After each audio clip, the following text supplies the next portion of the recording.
భారత విద్యార్థి federation SFI Khammam జిల్లా కమిటీ ఆధ్వర్యంలో ఫీజుల దీక్ష కార్యక్రమాన్ని స్థానిక ఖమ్మం నగర కేంద్రంలోని ఎస్ఆర్ అండ్ బీజీఎస్ఆర్ డిగ్రీ కళాశాల వద్ద ప్రారంభించారు.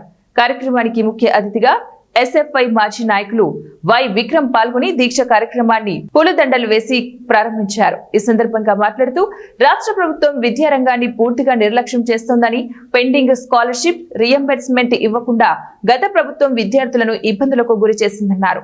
నూతనంగా ఏర్పడిన ప్రభుత్వం కూడా అదే పోకడలు పోతుందని, ఎస్ఎఫ్ఐ రాష్ట్ర వ్యాప్తంగా దశల వారీగా నిరసన కార్యక్రమాలు చేపడుతోందన్నారు. ప్రభుత్వం తక్షణమే స్పందించి పెండింగ్ లో ఉన్న బకాయిలను విడుదల చేయాలన్నారు. ఫీజు దీక్ష కార్యక్రమాన్ని నిర్వహిస్తా ఉన్నాం. గత 6 సంవత్సరాల నుంచి రాష్ట్ర వ్యాప్తంగా 8,000 కోట్లకు పైగా స్కాలర్షిప్స్ రియంబర్స్మెంట్స్ పెండింగ్లో ఉన్నటువంటి పరిస్థితి ఉంది. తక్షణమే పెండింగ్లో ఉన్నటువంటి స్కాలర్షిప్స్ రియంబర్స్మెంట్స్ను విడుదల చేయాలని, అదేవిధంగా గత 7 నెలల నుంచి మెస్ ఛార్జీలు డైట్ ఛార్జీలు కూడా పెండింగ్లో ఉన్నటువంటి పరిస్థితి ఉంది. వాటిని కూడా విడుదల చేయాలని, అదేవిధంగా రాష్ట్ర వ్యాప్తంగా విద్యారంగ సమస్యలన్నింటినీ పరిష్కరించాలని, అట్లనే 5,000 మంది పైగా చదువుకునేటువంటి ఎస్ఆర్ అండ్ బీజీఎస్ఆర్ కళాశాలకు తరగతి గదులు సరిపోక ఇవాళ ఆర్ట్స్ విద్యార్థుల్ని ఒక షిఫ్ట్, అదేవిధంగా సైన్స్ విద్యార్థులను ఒక షిఫ్ట్, ఈరోజు షిఫ్ట్ సిస్టమ్ ద్వారా ఇవాళ ఎస్ఆర్ అండ్ బీజీఎస్ఆర్ కళాశాల నడిపేటువంటి పరిస్థితి ఉంది.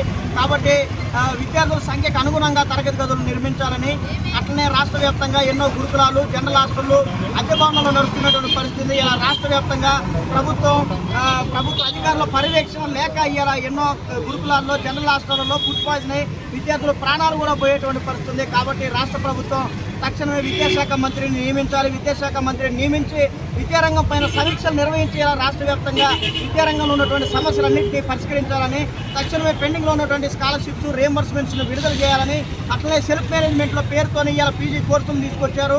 విద్యార్థులకి పూర్తి రియంబర్స్మెంట్స్ని ప్రభుత్వం చెల్లించకుండా సగం విద్యార్థులు చెల్లించాలి, సగం ప్రభుత్వం ఇస్తుందని చెప్పేసి అటువంటి నిబంధనలు పెట్టారు. తక్షణమే ఆ నిబంధనలు కూడా ఎత్తివేయాలని చెప్పేసి